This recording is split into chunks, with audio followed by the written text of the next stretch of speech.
Now, to speak a little bit more about the legacy of the Archbishop Desmond Tutu, we're joined now by Yasmin Louise Sooka, who is a leading human rights lawyer, the executive director of the Foundation for Human Rights in South Africa, trustee of the Desmond Tutu Peace Centre, and of course, a former human rights commissioner. A very good evening to you. Thank you so much for taking the time to speak to us. Our condolences to you, his family, and his friends, of which I'm sure you fall within that category, having known the Arch for so long, worked with him for so long. Perhaps let's first start with your first meeting with him. Good evening, Safisa, and good evening to your listeners. I first met the Archbishop when I was a member of the Interfaith Community, the World Conference on Religion and Peace, and in that context worked with the Archbishop. And then in 1984, I was part of a group of 3 that the Archbishop sent out to London to attend the first meeting of the anti-apartheid movement. It was a colloquium on apartheid South Africa, and it was held under the auspices of the United Nations. And in that context was my first meeting with many of the ANC and PAC leadership in exile.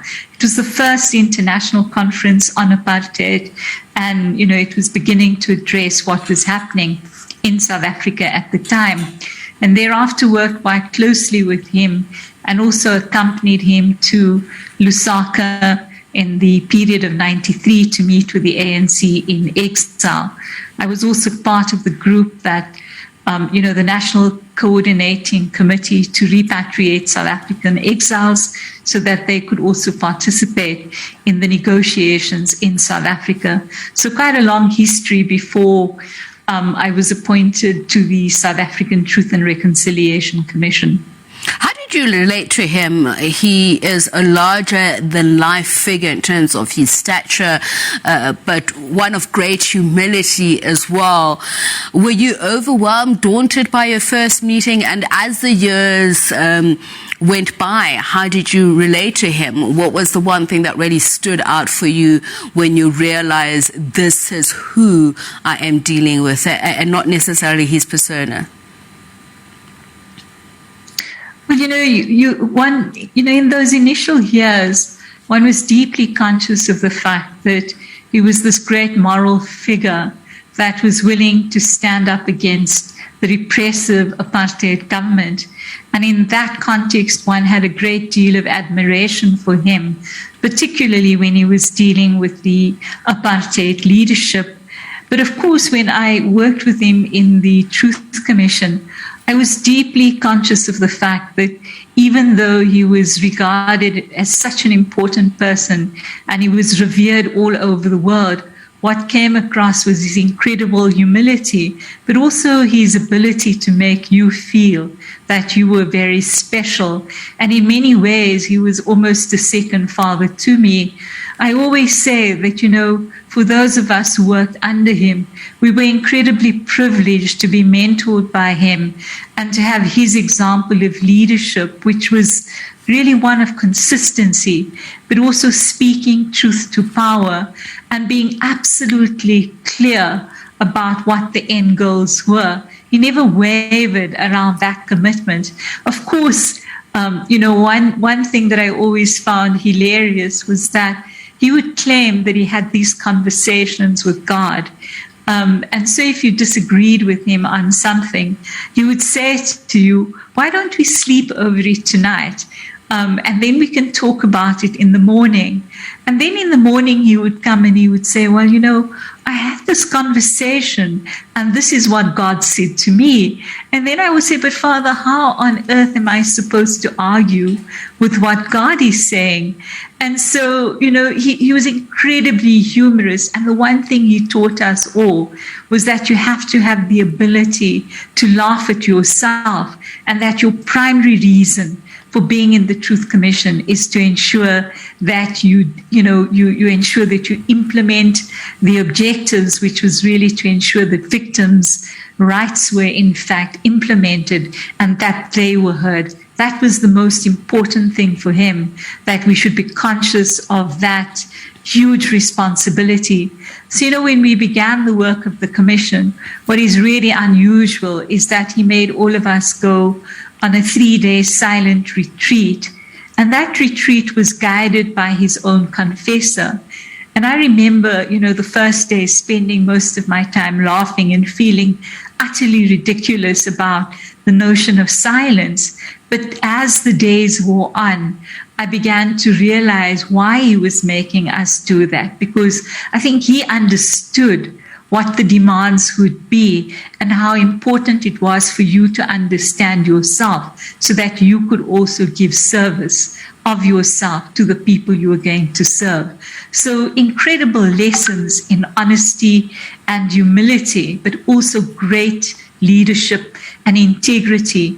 I accompanied him to many interactions with the political leadership of South Africa, ranging from the former Mr. de Klerk to the former State President P.W. Botha, and then, of course, also sitting down with the NEC of the ANC, which was a very difficult meeting when we had to say to them that they too had to apply for amnesty. And they were arguing about that, saying that, they had fought a just war. And the Archbishop was incredibly clear that you may have fought a just war, but in certain instances, based on the testimony you have given, you did perpetrate violations. And for that reason, you too need to apply for amnesty. And these were important political moments in our country because it gave you an example of a man who understood, even though he was a religious figure, the political imperatives of the day and the importance of being able to speak that truth to power. And obviously that has the makings of a very interesting character, as you say, somebody who didn't cower to power, but who was humorous as well, but was also full of compassion. We've seen those transcripts and, videos and read transcripts of how he'd break down listening to testimony at the TRC. Talk to us about how he counseled you personally and all the other commissioners to get through the process itself, and how it affected him in the long term, his vision of South Africa, etc. He was deeply affected by the testimony of the victims who came before the commission. And even though during the years of apartheid he had known about the atrocities committed by the regime, I don't think he understood how widespread and systematic they were until we traveled around the country. And what many people don't remember is that the commission was a traveling commission. We touched every little dorpie in this country, and we set up shop and we began the process of engaging with the communities and the families of victims. And of course, that affected him deeply.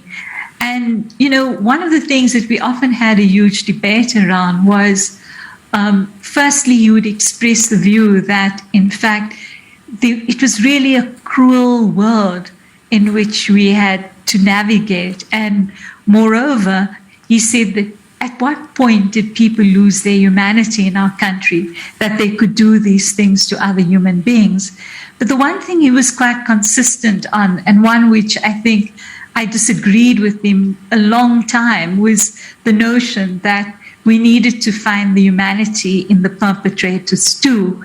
And in fact, he said that, in order to really build a new South Africa, we would need to reach out to them.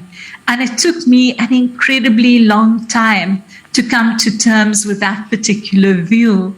And he would often say, well, your inability to see the perpetrators as human beings too is also a sign that you have to come to terms with issues. And he ensured that, the commission had a permanent counselor who was available to everybody, so that you could go and speak to the trauma counselor and deal with issues that came up.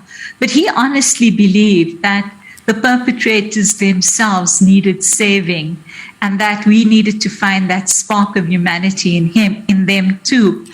He also, many people reflect that he oversold the notion of forgiveness. But what many don't realize is that for him, forgiveness was accompanied by a process of accountability. And he would really say that we cannot ask victims to forgive until they know what it is that they have to forgive. They need to know who did it, who gave the instructions for these crimes to be carried out.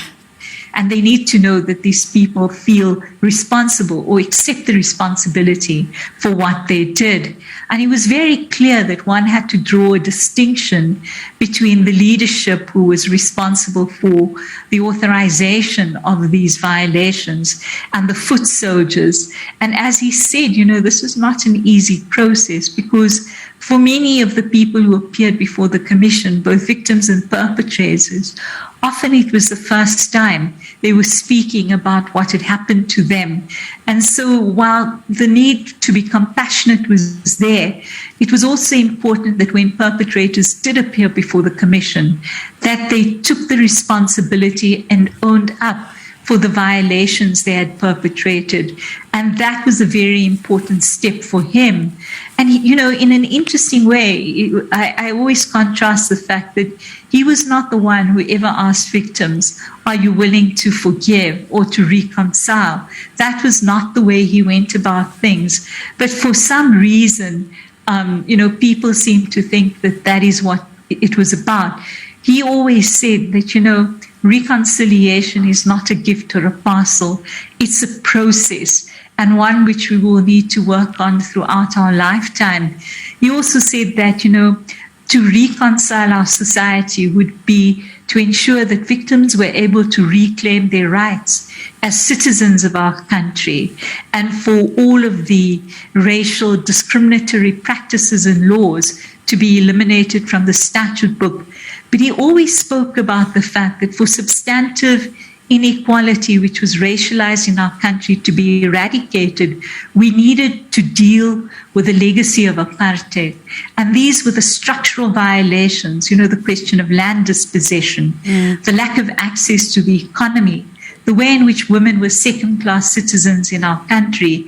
And that is why the Commission also recommended a wealth tax that everybody in South Africa earning over a particular amount, including corporations, should pay. But later on in life, he also pulled no punches and expressing that frustration, especially in the political sphere, and the responses that he received for someone who with such paternal instinct.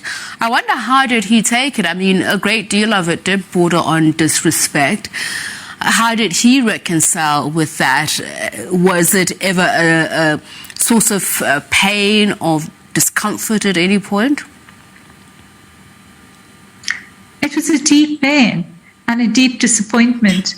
One of the most difficult moments for him was in the week when the Commission was going to hand over its final reports. Firstly, you had the application by the late President de Klerk to suppress the publication of the report. And on the eve of the handing over of the report, the African National Congress took the Commission to court as well. And while they lost that application and the Commission handed over its report to President Mandela, it did signal a real change in the relationship between the ruling party and not just the Commission, but the Archbishop as well. And on that morning, when he spoke about it, in his pain, he said that he didn't live under one tyranny and survive it, to have to work or live through another. And he was deeply disappointed by the state's failure to implement the recommendations of the Commission, beginning, of course, with the failure to implement the full package of reparations and determining what the reparations amount should be without reference to victims or without taking into account what the Commission had recommended and why. And then, of course, in the years following, when the state failed to investigate and prosecute in those cases where perpetrators had not applied for amnesty or had not received amnesty because they didn't make full disclosure, he was deeply upset, and he saw that as a real betrayal of a very important process. And so in 2006, when together with a number of families, we filed an application against the state to compel prosecutorial guidelines, the Archbishop actually signed the founding affidavit, and in the years afterwards was always ready to lend his name to the process to ensure that the work of the Commission, including its recommendations, should be fully implemented. And of course, that sort of also set the tone for his enormous disappointment with both President Mbeki, whom he saw as not dealing with the recommendations of the Commission, and then, of course, President Zuma. And he didn't hesitate to speak out about that. So, the one thing you draw is this consistent figure who was willing to always be articulate about the truth, but it also masked his incredible pain that he felt because he didn't believe that this would happen under a democratic government. Thank you so much for speaking to us and sharing with us lessons learned and, of course, your encounters with the Archbishop. Once again, our condolences to you and those who were close to him. Thank you so much. Yasmin Louise Sooka is a leading human rights lawyer, the executive director of the Foundation for Human Rights in South Africa. She's a trustee of the Desmond Tutu Peace Centre and also a former Truth and Reconciliation Commissioner. Well, we're going to take a quick break. When we return, we'll take a look